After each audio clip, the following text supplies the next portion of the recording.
میم آپ کائنڈلی اس ٹیبل سے اٹھ جائیں، یہ ٹیبل ریزروڈ ہے۔ مینیجر نے اپنے لہجے کو حد المکان نارمل رکھنے کی کوشش کی۔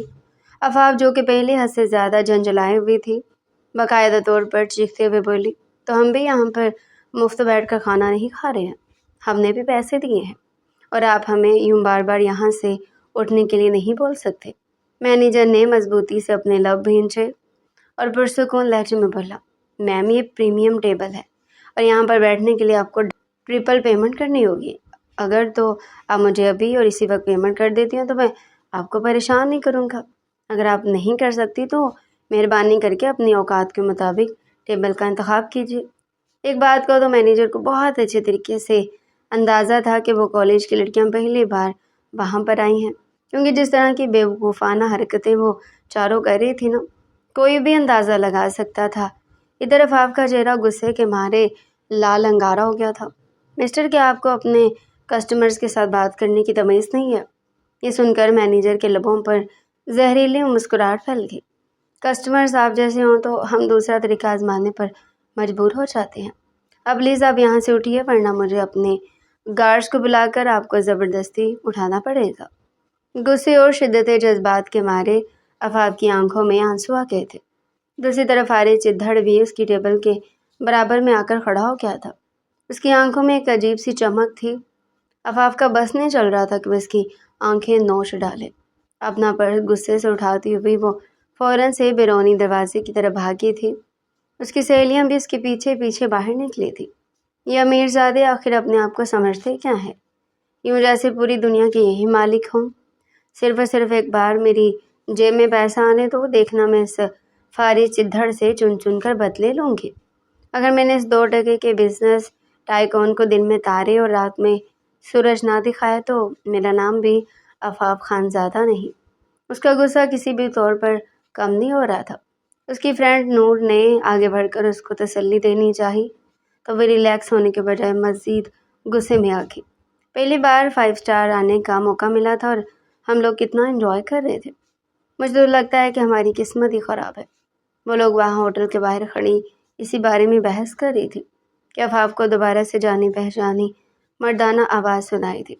اس نے پلٹ کر دیکھا تو سامنے شایان کھڑا تھا۔ وہ کافی شرمندہ نظر آ رہا تھا۔ آئی ایم ریئلی سوری، اوپر جو کچھ بھی ہوا مجھے اس کے لیے افسوس ہے۔ آفاق جو کہ اسے سخت سوز سنانے کا ارادہ رکھتی تھی، خاموشی سے اس کے چہرے کو دیکھنے لگی۔ آپ کو معافی مانگنے کی ضرورت نہیں ہے۔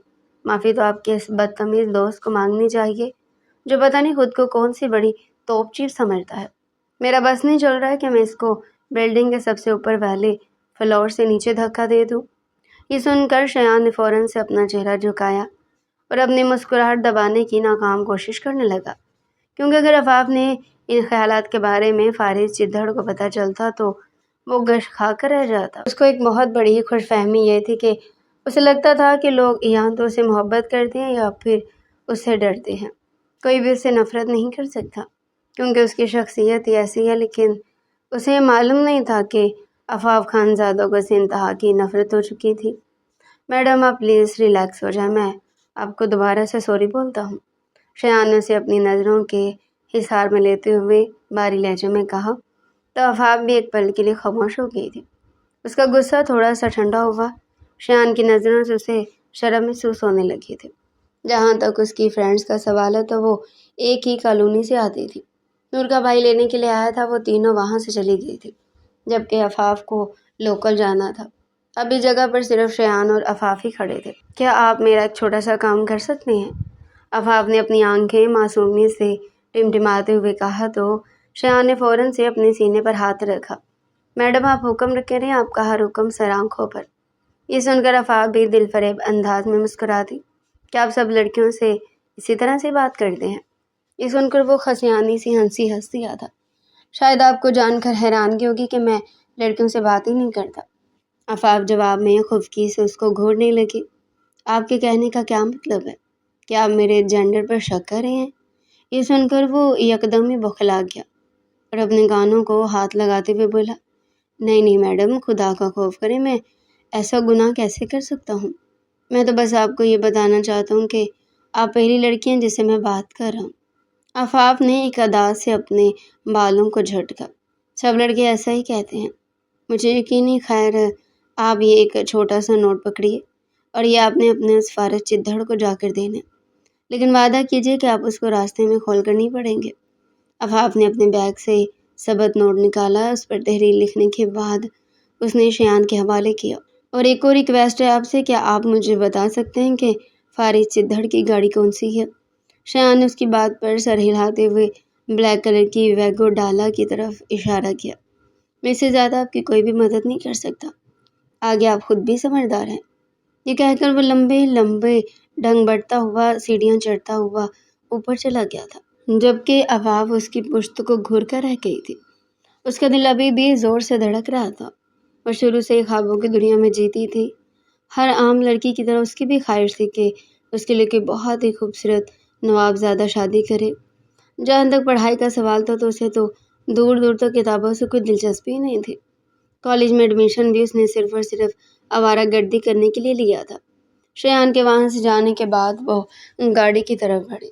پہلے اس نے اپنی اچھی طرح سے تسلی کی تھی کہ آگے پیچھے کوئی کیمرہ تو نہیں ہے، لیکن وہ نادان نہیں جانتی تھی کہ وہاں پر خفیہ کیمرے لگے ہوئے تھے جو کہ انسانی آنکھ سے اوجھل تھے۔ گاڑی کا ستیہ ناش کرنے کے بعد وہ گنگناتی ہوئی رکشہ لے کر اپنے گھر کی طرف بڑھ گئی تھی۔ اب اس نے جو کچھ بھی کیا تھا یہ سوچ کر ہی اس کے دل میں گدگدی ہو رہی تھی۔ اب تمہیں پتہ چلے گا فارغ چدھڑ، مجھ سے پنگا لے کر تم نے اپنی زندگی کی کتنی بڑی غلطی کر دی ہے۔ وہ دل ہی دل میں اس سے مخاطب ہوتے ہوئے بولی۔ دوسری طرف شایان چدھڑ نے مضبوطی سے لب انجھے ٹیبل کی طرف بڑھ گیا تھا۔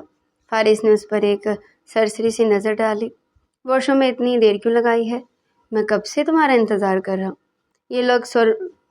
یہ لوگ میرا سر کھا گئے ہیں۔ فارغ کا اشارہ سامنے بیٹھے عربی ڈیلیکٹرز کی طرف تھا، جنہوں نے عربی بول بول کر اس کے دماغ کی بتی گل کر دی تھی۔ وہ بس ان کی ہر بات پر مسکراتے چلے جا رہا تھا اور شایان کے واپس آنے کا انتظار کر رہا تھا۔ وہ میری تھوڑی سی طبیعت خراب تھی، شایان نے بہانہ بنایا۔ اس نے وہ چھوٹا سا نوٹ خاموشی سے سائڈ پر کھسکا دیا تھا اور خود ڈیلی گیٹ کی طرف متوجہ ہو گیا تھا۔ اچانک سے فارغ کی نظر اس نوٹ پر پڑی تو اس نے غیر ارادی طور پر اسے اٹھایا۔ سامنے لکھی ہوئی تحریر کو پڑھ کر وہ گڑبڑا گیا اور پھر اس کے لبوں پر دل فریب سی مسکراہٹ پھیل گئی تھی۔ نوٹ پر لکھا ہوا تھا کہ فارغ چدھڑ، اللہ کرے کہ تمہیں کتے کاٹے۔ زندگی میں پہلی بار پیسے جمع کر کے میں 5 اسٹار ہوٹل میں آئی تھی، لیکن تم نے سب برباد کر دیا۔ اس نے وہ اسٹیکی نوٹ اپنے ہاتھوں میں موڑا اور اطمینان سے سیٹ کے ساتھ ٹیک لگا کر بیٹھ گیا۔ شایان اس دوران وقفے وقفے سے اس کے چہرے کے تاثرات کو دیکھ رہا تھا، جیسے اندازہ لگانے کی کوشش کر رہا ہو کہ اس کے باس کے دماغ میں کیا چل رہا ہے۔ ہمیشہ کی طرح وہ اس بار بھی ناکام ہو گیا۔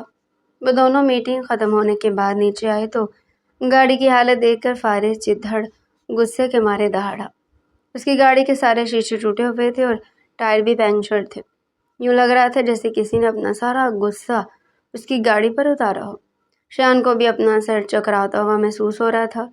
اس کو لگا تھا کہ وہ لڑکی زیادہ سے زیادہ گاڑی کا ٹائر پنکچر کرے گی یا پھر ایک آدھ شیشہ توڑ دے گی، لیکن اس لڑکی نے تو پوری کی پوری گاڑی کو ہی فارغ کر دیا تھا۔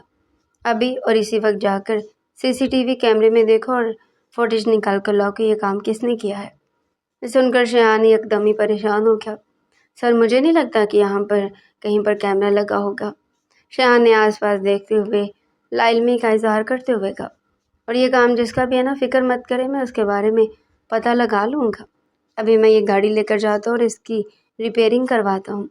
جاہلوں والی باتیں مت کرو شایان، یہ 5 اسٹار ہوٹل ہے اور یہاں پارکنگ میں بھی کیمرے لگے ہوتے ہیں اور یہاں پر گارڈز بھی ہوتے ہیں۔ پتہ کرو کہ اس وقت گارڈ کہاں تھے جب میری گاڑی کی دھڑکن بن رہی تھی۔ ابھی اور اسی وقت مجھے اس آدمی کے بارے میں جاننا ہے جس نے اپنی موت کو دعوت دی ہے۔ جاؤ، وہ دوبارہ سے چیختے ہوئے بولا۔ شایان نہ چاہتے ہوئے بھی وہاں پر موجود کنٹرول روم کی طرف بڑھ گیا تھا۔ چھوٹی لڑکی، اب تمہاری خیر نہیں، اس کے لب ہولے سے پھڑپھڑائے۔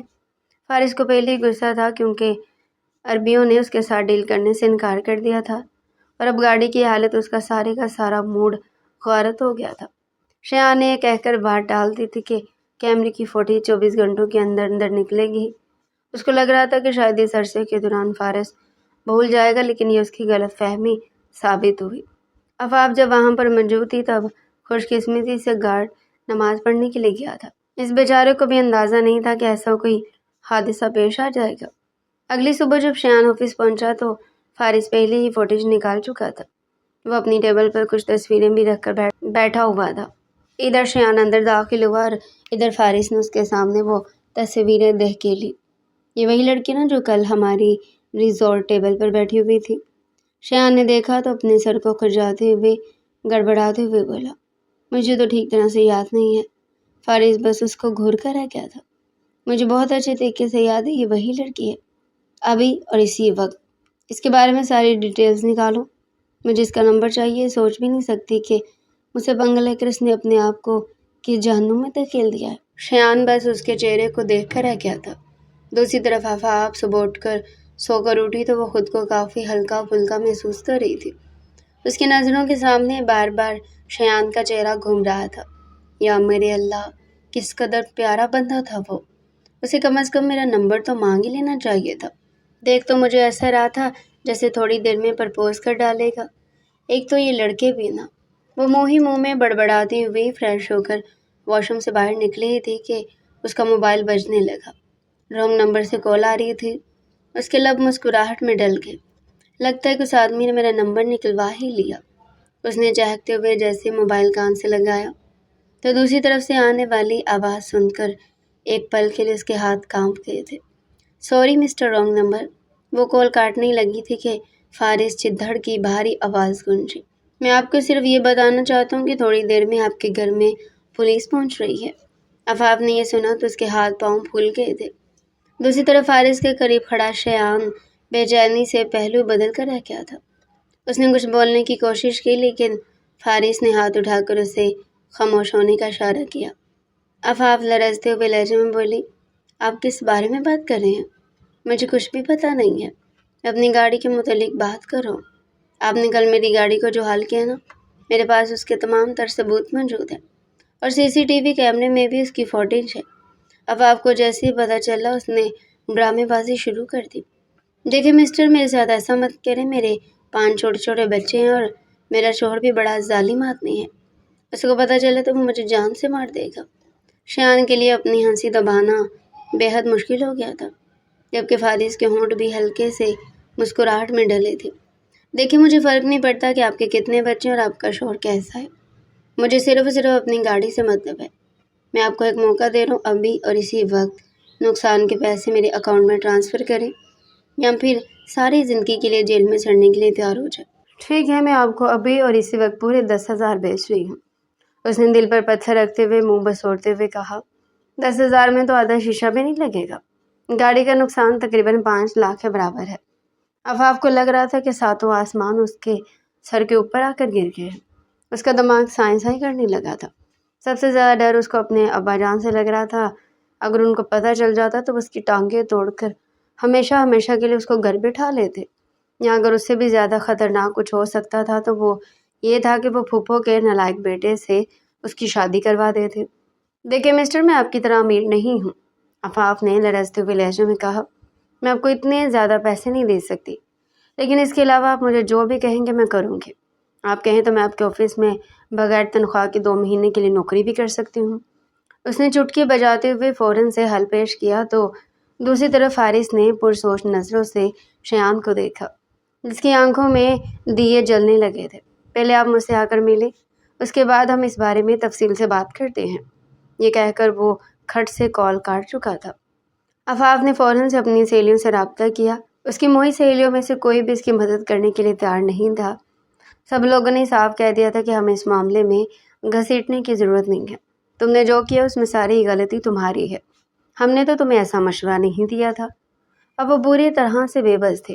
پہلے اس کے ذہن میں آیا کہ وہ اپنی بڑی بہن کو بتا دے، لیکن پھر وہ یہ سوچ کر خاموش ہو گئی کہ اس کی زندگی میں تو پہلے اتنی پریشانیاں چل رہی تھی، وہ مزید اس کا سکون غارت نہیں کرنا چاہتی تھی۔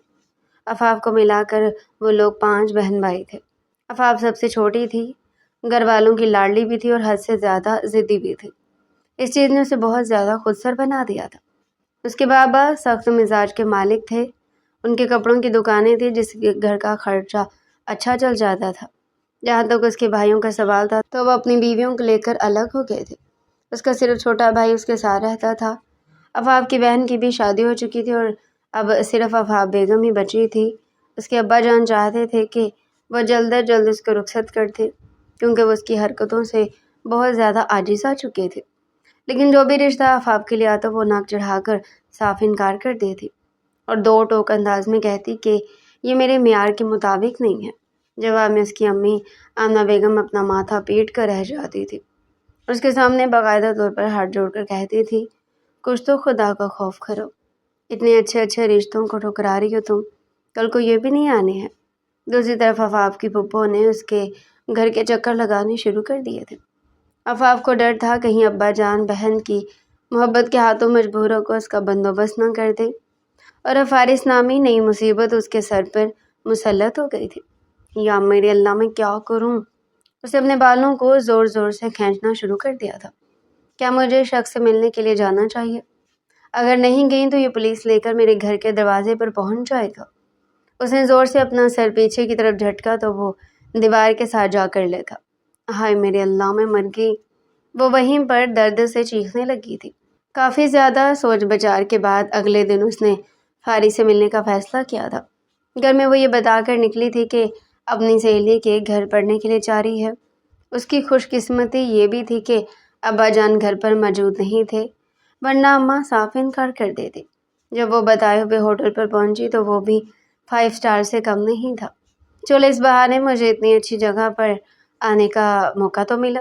اب پیاری پیاری سنیپس بنا کر اپنی دوستوں کو بھیجوں گی، وہ تو جل جل کر راکھ ہو جائیں گے۔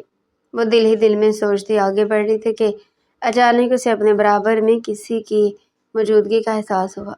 وہ شیان تھا جو فارس کے حکم پر بلڈنگ کے نیچے کھڑا اس کا انتظار کر رہا تھا۔ اس نے آفاق کو آواز بھی دی تھی مگر وہ اپنے خیالوں میں اس حد تک گم تھی کہ اسے سنائی نہیں دیا۔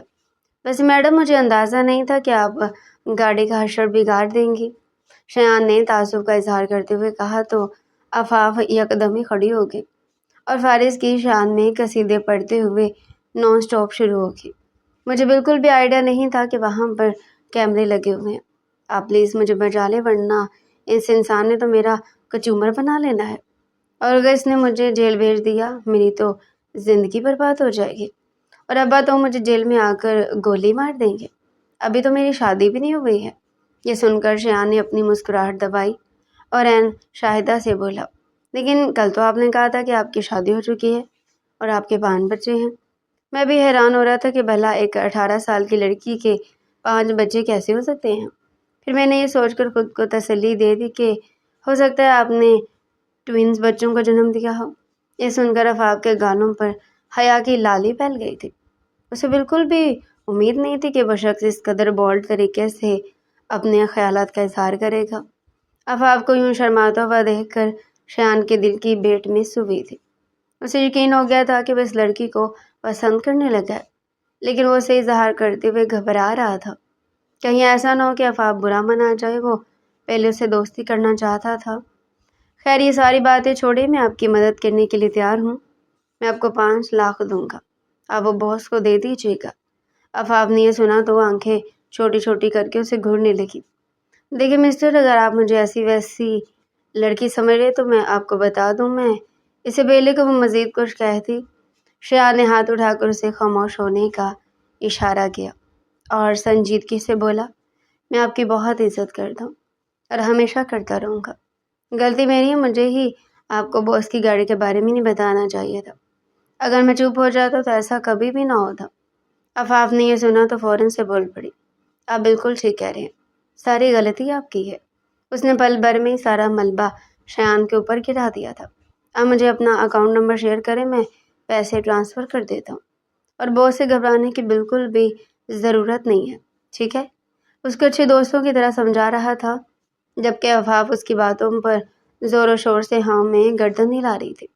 جب وہ وہاں پر پہنچی تو اس کو دیکھ کر فارس اٹھ کھڑا ہوا۔ آفاق ایک دم سے گھبرا گئی تھی، لیکن پھر شیان کی باتیں جب اسے یاد آئی تو اس نے فوراً ہی اپنے آپ کو کمپوز کیا اور فارس کے سامنے سیدھی ہو کر بیٹھ گئی۔ میں آپ کو آپ کے پیسے لوٹانے کے لیے آئی ہوں، آپ مجھے اپنا اکاؤنٹ نمبر شیئر کریں۔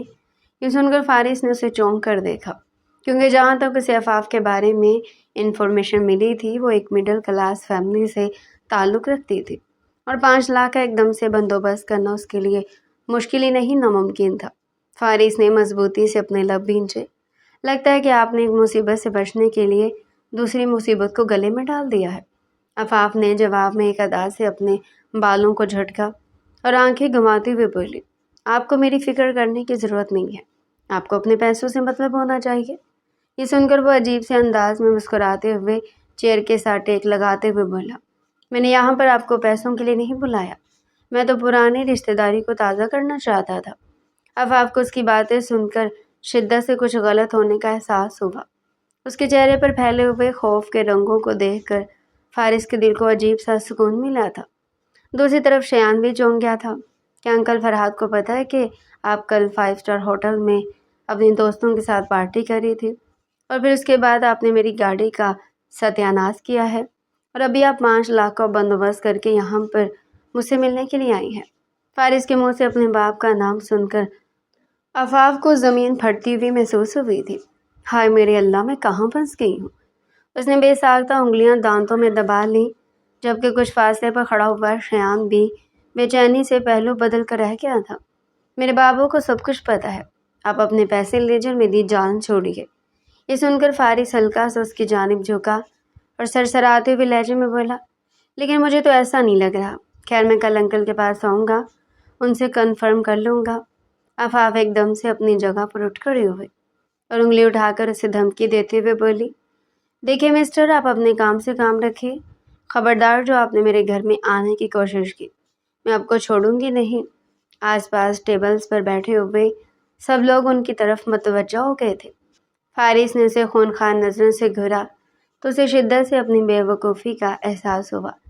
لرزتے ہوئے اس نے اپنا بیگ اٹھایا اور لمبے لمبے ڈھنگ بھرتی ہوئی وہاں سے چلی گئی تھی۔ بس اگر یہ آپ کو پیسے دے رہی ہے تو ہمیں معاملہ یہیں پر ہی ختم کر دینا چاہیے۔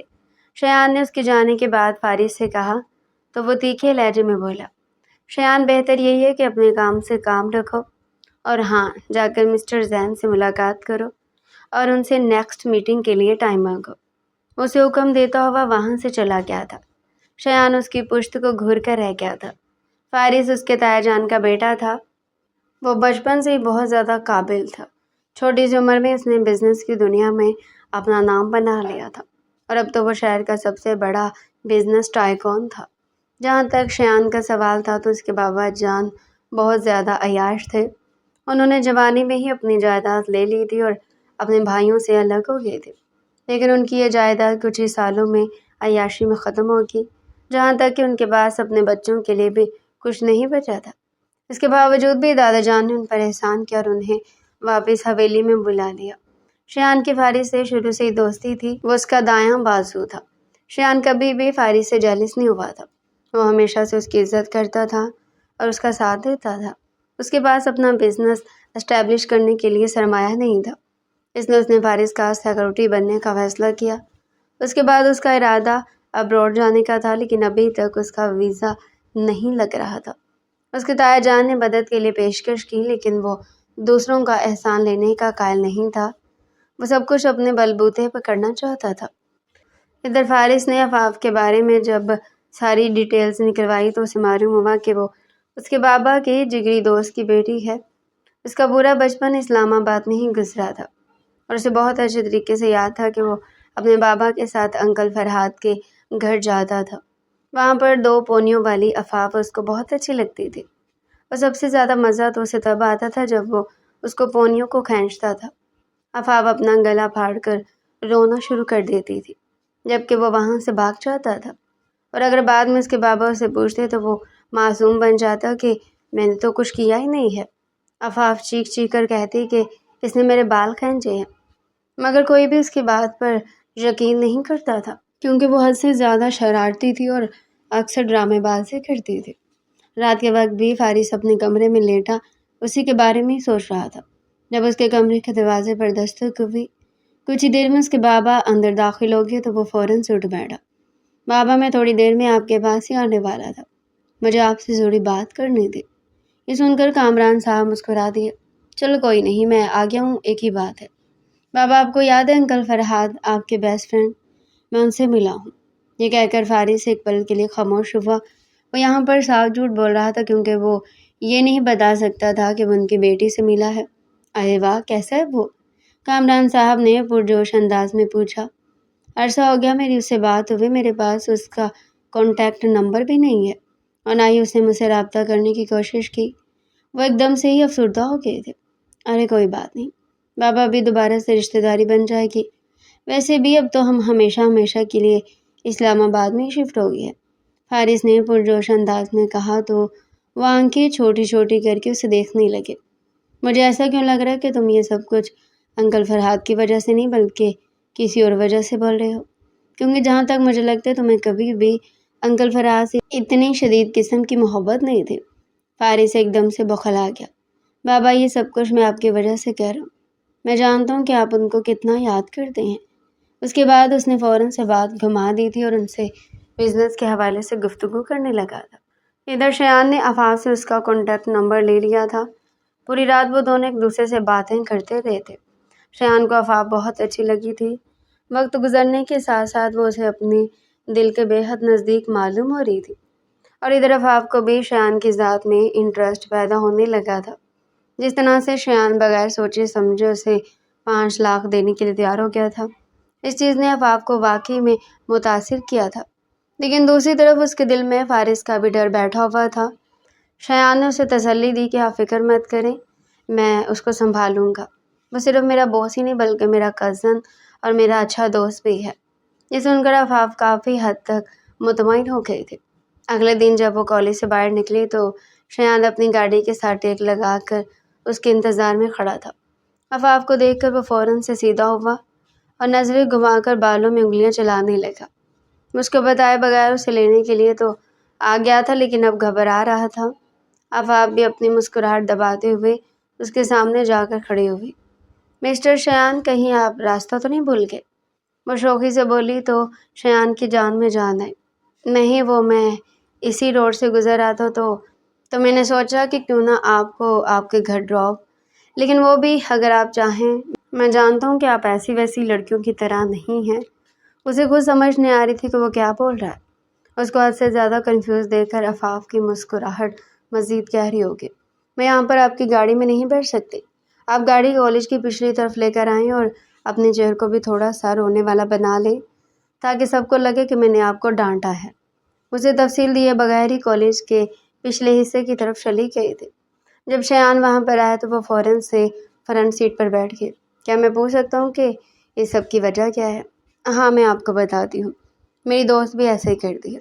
اس نے مجھے بتایا کہ جب ہمیں ہمارا کوئی فرینڈ لینے کے لیے آئے تو ہمیں کالج کے اس حصے سے اس کی گاڑی میں بیٹھنا چاہیے جہاں پر اسٹوڈنٹ نہیں ہوتے، ورنہ اسٹوڈنٹس دیکھ لیں تو واٹ لگ جاتی ہے۔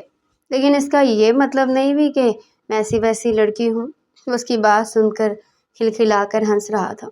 کچھ ہی دیر میں اسے اس چیز کا بھی احساس ہو گیا تھا کہ آفاق انکمفرٹیبل ہو رہی ہے۔ وہ بار بار اپنی ہتھیلیوں کو مسل رہی تھی۔ کانفیڈنٹ ہو کر وہ گاڑی میں تو بیٹھ گئی تھی، لیکن اب اسے اپنی بے وقوفی کا احساس بھی ہو رہا تھا۔ دیکھیں، آپ ہر طرح سے کمفرٹیبل ہو جائیں، میرا ارادہ آپ کو پریشان کرنے کا نہیں ہے۔ میں بس آپ کے ساتھ لنچ کرنا چاہتا ہوں اور تھوڑا وقت گزارنا چاہتا ہوں۔ آفاق خود بھی ایسا ہی چاہتی تھی، اس لیے وہ دھیمے سے انداز میں مسکرا دی۔ شایان اسے اسلام آباد کے سب سے بڑے ہوٹل میں لے کر آیا تھا۔ دونوں نے خوشگوار ماحول میں کھانا کھایا تھا۔ آفاق مسلسل بولے چلی جا رہی تھی جبکہ وہ اس کی باتیں خاموشی سے مسکراتے ہوئے سن رہا تھا۔ اچانک سے آفاق نے اسے اس کی گرل فرینڈ کے بارے میں سوال کیا تو وہ ایک دم سے بوکھلا گیا۔ میں گرل فرینڈ نہیں بناتا ہوں، یہ تو ہو ہی نہیں سکتا۔ اتنے ہینڈسم ہو کر آپ کی گرل فرینڈ نہیں، یہ ناممکن ہے۔ وہ منہ بناتے ہوئے بولی، کیا آپ کا کوئی بوائے فرینڈ ہے؟ یہ سن کر آفاق نے اپنے کانوں کو ہاتھ لگایا۔ کس طرح کی باتیں کر رہے ہیں مسٹر؟ کیا میں آپ کو ایسی لڑکی لگتی ہوں؟ شایان نے نفی میں گردن ہلا دی۔ پھر آپ یہ سمجھ لیجئے کہ میں بھی ایسا ویسا لڑکا نہیں ہوں۔ اس کے بعد شایان نے اسے اس کے گھر پر ڈراپ کیا تھا۔ اس دن وہ بہت زیادہ خوش تھے۔ گھر پہنچنے کے بعد اماں نے اس سے برتن دھونے کے لیے کہا تو وہ برا مانے بغیر گنگناتے ہوئے برتن دھونے لگی۔ صرف یہی نہیں بلکہ اس نے اس دن کھانا بھی بنایا تھا۔ اس کی ماں کو اپنی آنکھوں پر یقین ہی نہیں آ رہا تھا۔ اس کی طبیعت تو ٹھیک ہے؟ انہوں نے اپنے بیٹے سبحان کو دیکھتے ہوئے سوال کیا تو اس نے کندھے اچکا دیے۔ مجھے تو نہیں لگتا، اس کی سہیلیوں سے پوچھے، کہیں اس کے دماغ میں کوئی چوٹ تو نہیں لگی؟ آفاق ان کی باتیں سن رہی تھی لیکن اسے کوئی پرواہ ہی نہیں تھی۔ اس کی مسکراہٹ رات کے 10 بجے تک سمٹی جب دروازے پر دستک ہوئی۔ چونکہ وہ گھر کی سب سے چھوٹی تھی اس لیے دروازہ کھولنے کی ذمہ داری بھی محترمہ کی تھی۔ لیکن جیسے اس نے دروازہ کھولا، سامنے کھڑی شخصیت کو دیکھ کر اسے زمین اپنے قدموں کے نیچے سے نکلتی ہوئی محسوس ہوئی۔ وہ کوئی اور نہیں بلکہ فارس چدھڑ تھا۔ اچانک سے فارس کے بابا آگے بڑھے۔ السلام علیکم بچے، کیسے ہو آپ؟ شفیق سی آواز سن کر وہ ہوش کی دنیا میں آئے۔ وہ ان کو پہچان گئی تھی۔ لمحے کے 1000ویں حصے میں اسے ساری کہانی سمجھ آ گئی تھی کہ فارس چدھڑ کوئی اور نہیں بلکہ اس کے بابا کے دوست کا بیٹا ہے۔ اس کا دل کر رہا تھا کہ وہ کسی ایسی جگہ پر غائب ہو جائے جہاں پر کوئی بھی اسے تلاش نہ کر سکے۔ پیچھے سے اس کی اماں جان آئی تو وہ سائڈ پر ہوئے، ورنہ اس کا ساری رات وہیں پر ہی کھڑے ہونے کا پلان تھا۔ فارس نے اندر آتے جاتے اسے گہری نظروں سے دیکھا تھا۔ پھر جب وہ کچن میں چائے بنا رہی تھی تو وہ دبے پاؤں اس کے پیچھے جا کر کھڑا ہوا۔ وہ ایک دم سے پلٹی اور اس کا سر فارس کے سینے کے ساتھ جا کر ٹکرایا تھا۔ ہائے میرے اللہ، میں مر گئی! اوہ آئی ایم ریئلی سوری، میرا ارادہ آپ کو تکلیف پہنچانے کا نہیں تھا، فارس نے تیزی سے کہا تو وہ اس کو کچن میں دیکھ کر مزید کنفیوز ہو گئی تھی۔ آپ یہاں پر کیوں آئے ہیں؟ یہ سن کر فارس نے بازو لپیٹے اور شیلف کے ساتھ ٹیک لگاتے ہوئے کہا، میرا ارادہ آپ کے 5 بچوں اور آپ کے شوہر سے ملنے کا تھا، اور مجھے آپ کے بابا سے بھی یہ پوچھنا تھا کہ کون ہے وہ بیچارہ جس کی آپ سے شادی کر کے قسمت پھوٹی ہے۔ اور ہاں، میں آپ کے بابا کو آپ کے 5 لاکھ بھی لوٹانے کے لیے آیا تھا۔ اصل میں وہ شیان نے آپ کی طرف سے مجھے بھیج دیے تھے۔ یہ کہہ کر وہ مڑنے ہی لگا تھا کہ عفاف نے فوراً سے آگے بڑھ کر اس کا بازو تھاما اور ڈانگ پیستے ہوئے بولی، اگر آپ نے ایسی ویسی کوئی بھی حرکت کی تو میں آپ کو جان سے مار ڈالوں گی۔ یعنی آپ نے فیصلہ کر لیا ہے چاہے کچھ بھی ہو جائے آپ نے ہر حال میں جیل جانا ہے؟ فارس کو اسے تنگ کرتے ہوئے بہت مزہ آ رہا تھا۔ ادھر عفاف کی آنکھوں میں بے بسی کے مارے آنسو آ گئے تھے۔ آپ کیوں میرے پیچھے پڑے ہوئے ہیں؟ وہ دان پیستے ہوئے بولی، آپ کو غلط فہمی ہوئی ہے، فی الحال تو میں آپ کے آگے کھڑا ہوں۔ مجھے اور بھی روسٹ کرنا چاہتا تھا کہ عفاف کی امی کچن میں داخل ہوئی تو وہ فوراً سے سر کو کھجاتا ہوا کمرے سے باہر نکل گیا تھا۔ عفاف کو ابھی تک یقین نہیں آ رہا تھا کہ یہ وہی گوسیلا انسان ہے جس نے اس دن ہوٹل میں اس کو حد سے زیادہ ذلیل کیا تھا۔ آج تو وہ کوئی اور ہی شخص معلوم ہو رہا تھا جو بات بات پر مسکرا رہا تھا۔ وہ جلدی سے کام ختم کر کے اپنے کمرے میں آ گئی تھی، لیکن اس کا ذہن بار بار بھٹک کر فارس چدھڑ کی ان نظروں کی طرف جا رہا تھا جس نے اسے بے چین کر دیا تھا۔ کہیں اس انسان کا دماغ تو خراب نہیں ہو رہا؟ یہ مجھے کیسے دیکھ رہا تھا؟ اگلی بار اگر اس نے ان نظروں سے مجھے دیکھا تو میں اس کی آنکھیں نکال لوں گی۔ پتہ نہیں اپنے آپ کو سمجھتا کیا ہے، ٹھرکی کہیں کا۔ اگر مجھے پتا تو یہ وہی ہے جو بچپن میں میرے بال کھینچتا تھا تو میں ہوٹل والے دن اس کی گاڑی توڑنے کے بجائے اس کو گنجا کر دیتی۔ اس کا غصہ کسی بھی طور پر کم نہیں ہو رہا تھا۔ فرحات صاحب کے گھر سے واپسی پر فارس کے دل و دماغ پر عفاف پوری طرح چھائی ہوئی تھی۔ وہ ضدی اور معصوم عفاف جو بچپن میں اس کی ہر شرارت پر رو دیا کرتی تھی، اب ایک خوبصورت اور دلکش دوشیزہ بن چکی تھی جس کی معصومیت نے فارس کے مغرور دل کو پگھلا دیا تھا۔ حویلی پہنچتے ہی فارس نے مزید وقت ضائع نہ کرنے کا فیصلہ کیا۔ وہ سیدھا حویلی کے مرکزی دالان میں گیا جہاں دادا جان اپنے مخصوص رعبدار انداز میں صوفے پر براجمان تھے۔ فارس نے گہرا سانس لیا، اپنے اندر کے اضطراب کو چھپایا اور انتہائی سنجیدگی سے دادا جان اور اپنے بابا کے سامنے جا کر کھڑا ہو گیا۔ دادا جان، بابا، میں نے اپنی زندگی کا ایک بہت بڑا فیصلہ کر لیا ہے اور میں چاہتا ہوں کہ آپ دونوں اس میں میرا ساتھ دیں۔ فارس کا لہجہ دو ٹوک تھا۔ کامران صاحب نے چونک کر اپنے ہونہار بیٹے کو دیکھا جبکہ دادا جان نے اپنی اینک ناک پر ٹکاتے ہوئے پوچھا، فارس میاں، ایسا کون سا فیصلہ جس کے لیے تم اتنے بے چین نظر آ رہے ہو؟ فارس نے مسکرا کر اپنے بابا کی طرف دیکھا اور بولا، میں انکل فرحات کی بیٹی عفاف سے شادی کرنا چاہتا ہوں۔ میں چاہتا ہوں کہ آپ لوگ جلد از جلد ان کے گھر رشتہ لے کر جائیں۔ یہ سنتے ہی وہاں جیسے خوشیوں کی لہر دوڑ گئی۔ کامران صاحب کی خوشی کا تو کوئی ٹھکانہ ہی نہیں رہا۔ وہ فوراً اپنی جگہ سے اٹھے اور فارس کو گلے سے لگا لیا۔ فارس، تم نے آج میرا دل جیت لیا۔ فرحاد صرف میرا دوست نہیں، میرا بھائی ہے، اور اس کی بیٹی کو اپنے گھر کی رونق بنانا میرے لیے سب سے بڑی خوشی ہوگی۔ کامران صاحب نے جذباتی ہوتے ہوئے کہا۔ دادا جان کے چہرے پر بھی ایک دل پذیر مسکراہٹ پھیل گئی۔ انہوں نے اپنی لاٹھی ایک طرف رکھی اور فارس کے سر پر ہاتھ رکھتے ہوئے بولے، عفاف ایک شریف اور خاندانی لڑکی ہے۔ فرحاد نے ہمیشہ اصولوں کی پاسداری کی ہے، اس کی بیٹی ہماری حویلی کے لیے بہترین ہوگی۔ مجھے تمہارا یہ فیصلہ بے حد پسند آیا۔ دوسری طرف شایان چدھڑ ان تمام بدلتے ہوئے حالات سے بالکل بے خبر تھا۔ فارس نے اسے اپنی کمپنی کی طرف سے ایک انتہائی اہم بزنس ڈیل فائنل کرنے کے لیے چند دنوں کے لیے کشمیر بھیجا ہوا تھا۔ کشمیر کی خوبصورت وادیوں میں مصروف شایان چدھڑ کے وہم و گمان میں بھی نہیں تھا کہ جس لڑکی کے عشق میں وہ گرفتار ہو چکا ہے وہ خود فارس کی منگیتر بننے جا رہی ہے۔ حویلی میں تیاریاں شروع ہو چکی تھی اور فارس نے ایک بار اپنا موبائل اٹھایا تاکہ شایان چدھڑ کو کال کر کے اس پورے ماجرے اور عفاف کے ساتھ اپنی پرانی رشتہ داری کے بارے میں سب کچھ بتا دے۔ اس نے شایان چدھڑ کا نمبر ڈائل کرنے کے لیے اسکرین پر انگلی رکھی، لیکن پھر کچھ سوچ کر رک گیا۔ اس کے لبوں پر ایک شرارتی مسکراہٹ رینگ گئی۔ فارس نے فون واپس اپنی جیب میں رکھتے ہوئے خود کلامی کی، نہیں، فون پر بتانے کا وہ مزہ نہیں آئے گا۔ شایان چدھڑ جب کشمیر سے اپنی میٹنگ ختم کر کے واپس آئے گا تو میں اسے خود یہ سرپرائز دوں گا۔ وہ عفاف کو میری منگیتر کے روپ میں دیکھ کر کس قدر حیران ہوگا، یہ منظر دیکھنے لائق ہوگا۔ وہ یہ سوچ کر خاموش ہو گیا کہ شایان چدھڑ کی واپسی پر حویلی میں ایک بڑا جشن ہوگا، جہاں وہ اپنی زندگی کی سب سے بڑی خوشی کا انکشاف اپنے کزن اور بہترین دوست کے سامنے خود کرے گا۔ وہ نادان اس بات سے بالکل بے خبر تھا کہ یہ سرپرائز شایان چدھڑ کے دل پر کیا قیامت ڈھانے والا ہے۔ وہیں اگلی صبح فرحاد صاحب اور آمنہ بیگم کے پاس جب باقاعدہ طور پر کامران صاحب کی طرف سے رشتے کا پیغام پہنچا تو ان کی خوشی کی کوئی انتہا نہ رہی۔ فرحاد صاحب تو جیسے نہال ہی ہو گئے۔ انہوں نے فوراً اپنی رضامندی ظاہر کر دی۔ شام کے وقت جب آمنہ بیگم اور فرحاد صاحب نے عفاف کو لاؤنج میں بٹھایا اور اس کے سامنے فارس کے رشتے کا ذکر چھڑا تو عفاف کے پیروں تلے سے زمین ہی نکل گئی۔ فارس چدھڑ، وہ مغرور بدتمیز انسان جو بچپن سے اس کے پیچھے پڑا تھا اور جس نے ہوٹل میں اسے سب کے سامنے ذلیل کیا تھا۔ نہیں بابا، میں یہ شادی ہرگز نہیں کروں گی۔ میں اس انسان کی شکل بھی نہیں دیکھنا چاہتی۔ عفاف یکدم اپنی جگہ سے اٹھی اور صاف انکار کر دیا۔ فرحاد صاحب نے اپنے سخت مزاج کے مطابق اس کی بات کو ہوا میں اڑا دیا۔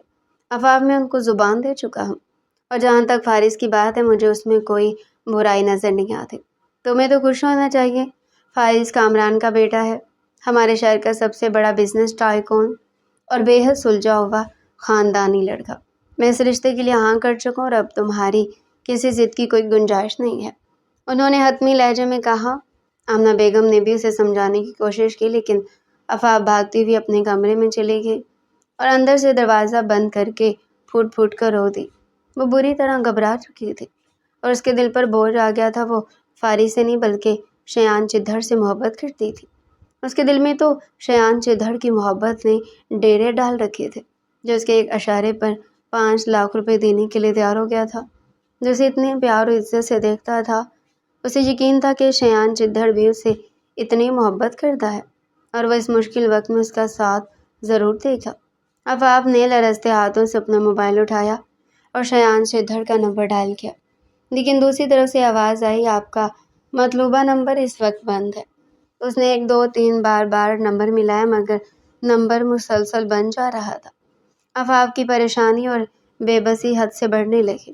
وہ نہیں جانتی تھی کہ شایان چدھڑ اس وقت کشمیر کے ایسے دور دراز پہاڑی علاقے میں ایک میٹنگ کے لیے موجود تھا جہاں شدید برف باری اور موسم کی خرابی کی وجہ سے سگنلز کا نام و نشان تک نہیں تھا۔ پوری رات وہ پاگلوں کی طرح شایان چدھڑ کا نمبر ملاتی رہی۔ صبح کے وقت اچانک 2 منٹ کے لیے شایان چدھڑ کے نمبر پر بیل گئی۔ عفاف کی جان میں جان جیسے آئی۔ اس نے فوراً فون کان سے لگایا۔ ہیلو شایان چدھڑ، خدا کے لیے میری بات سنیں، میں بہت بڑی مصیبت میں ہوں، عفاف نے روتے ہوئے چیخ کر کہا۔ دوسری طرف سے شایان چدھڑ کی ہلکی سی آواز ابھری۔ ہیلو آفاق، آپ کی آواز کٹ رہی ہے۔ یہاں سگنل۔ شایان چدھر۔ فارس میرا رشتہ لے کر میرے گھر آیا، میرے بابا میری شادی اس سے کر رہے ہیں۔ شایان چدھر کچھ کرے۔ آفاق نے اپنی پوری طاقت سے چلایا، لیکن وہاں سگنلز کا اتنا شدید مسئلہ تھا کہ آواز حد سے زیادہ کٹ رہی تھی۔ شایان چدھر کی طرف سے صرف کٹی کٹی آوازیں آ رہی تھی۔ آفاق، کیا آواز نہیں آ رہی؟ اور اس سے پہلے کہ آفاق اپنی بات دہراتی، کال دوبارہ کٹ گئی اور نمبر پھر سے بند ہو گیا۔ آفاق نے مایوسی سے فون بستر پر پٹخ دیا اور اپنے سر کو گھٹنوں میں چھپا کر رونے لگی۔ وہ اس بات سے بالکل انجان تھی کہ قسمت اس کے ساتھ کیا کھیل کھیل رہی ہے، اور جس شایان چدھر کو وہ اپنی محبت سمجھ کر پکار رہی ہے، وہ خود فارس کی ہی طرف سے وہاں گیا ہوا ہے اور جا کر بھی اس کی پکار نہیں سن پا رہا۔ جب شایان چدھر اپنی ہم ترین ڈیل فائنل کر کے واپس اسلام آباد پہنچا تو ملازم نے اسے ہوٹل جانے کے لیے کہا۔ وہ حیران رہ گیا۔ پھر جب وہ وہاں پہنچا تو اس کے پیروں تلے سے زمین نکل گئی۔ آج فارس اور آفاق کے نکاح کی تقریب تھی۔ سرخ روسی لباس میں ملبوس بھاری زیورات پہن کر اسٹیج پر بیٹھی آفاق کسی اپسرا کی طرح لگ رہی تھی، لیکن اس کے چہرے پر ہوائیاں اڑ رہی تھی۔ جیسے ہی فارس کسی مہمان سے ملنے کے لیے اسٹیج سے اترا، شایان نے اپنے لرزتے ہوئے قدم اسٹیج کی طرف بڑھائے۔ آفاق نے نظر اٹھا کر دیکھا۔ شایان کو سامنے پا کر اس کی بھیگی آنکھوں سے آنسو نکل پڑے۔ شایان اسٹیج کی آخری سیڑھی پر رک گیا۔ اس کا دل بری طرح دھڑک رہا تھا، لیکن اس نے ضبط کی دیوار کو تھامے رکھا۔ وہ ہولے سے بولا، مبارک ہو میڈم، آپ کی زندگی کا سب سے بڑا دن ہے آج۔ شایان کی آواز میں ایک عجیب سا اکھڑ پن اور دکھ تھا جو چھپائے نہیں چھپ رہا تھا۔ آفاق نے اپنے کامتے ہوئے لب کھولے۔ اس کی آواز رند گئی تھی۔ آپ کہاں تھے شایان؟ میں نے آپ کو اتنی بار کال کی، آپ کا نمبر بند جا رہا تھا۔ میں نے آپ کو بتایا تھا کہ فارس میرا رشتہ لے کر آیا ہے، میں آپ کا انتظار کر رہی تھی۔ شایان نے ایک تلخ مسکراہٹ کے ساتھ اپنا سر جھکایا۔ کشمیر میں سگنل نہیں تھے آفاق، اور سچ تو یہ کہ تقدیر کے سگنل بھی شاید ہم سے پہلے ہی کٹ چکے تھے۔ مجھے نہیں معلوم تھا کہ جس لڑکی کے لیے میں اپنے دل میں جذبات چھپائے بیٹھا تھا وہ میرے اپنے بھائی کی امانت بننے جا رہی ہے۔ آفاق نے تڑپ کر اسے دیکھا۔ اس کی آنکھوں میں طراف محبت صاف نظر آ رہا تھا۔ آپ نے مجھے پہلے کیوں نہیں بتایا شایان؟ اگر آپ ایک بار، صرف ایک بار مجھ سے کہہ دیتے تو میں بابا کے سامنے ڈٹ جاتی، میں اس فارس چدھر سے کبھی شادی نہ کرتی۔